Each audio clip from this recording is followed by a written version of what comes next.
Hi folks, I'm Scott Mason. Mother Nature makes trees in every size, shape, and color imaginable.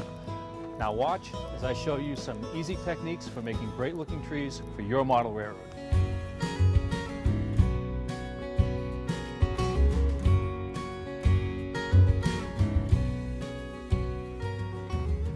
Okay folks, there are some techniques that you can do to these commercial trees that just make them look a little bit better. And one of the ones that I want to show you right now is some dry brushing. Keep in mind that a lot of these commercial trees have bases on them. And you know, they're designed so that anybody can use them.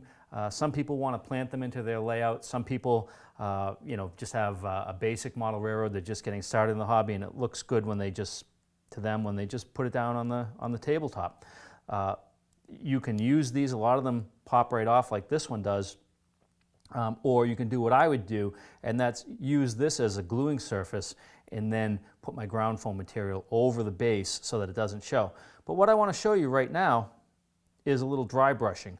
Before I do on this tree, I talked about and I showed you getting rid of that parting line, and I want to do that again on this tree.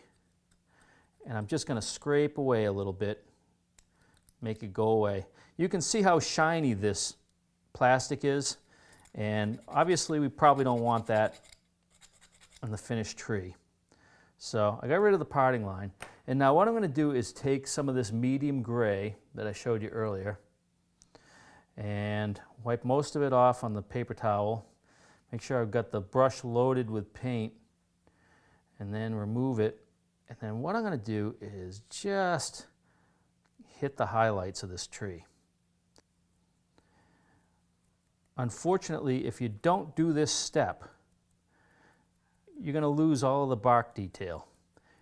So I'm just adding some of this medium gray, and I want to pick up what the mold creates on this tree, which is the bark detail.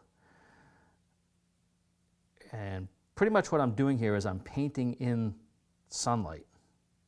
I'm getting rid of the gloss from the plastic, and I'm creating the effects of the sun. Let me just turn this a little more so you can see it.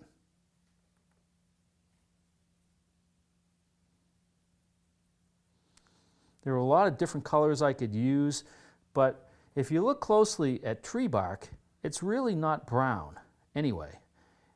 It's dark gray, there's some dark browns in there, in some cases there are some lighter browns, but it's a hodgepodge of colors.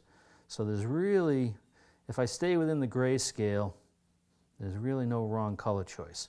And I'm going to put that aside to dry, and I'll show you a finished tree that I did. Folks, I've just showed you some easy ways to make some great looking trees using some basic homemade and commercial products. Now it's your turn to go out and put some wonderful looking trees on your model railroad.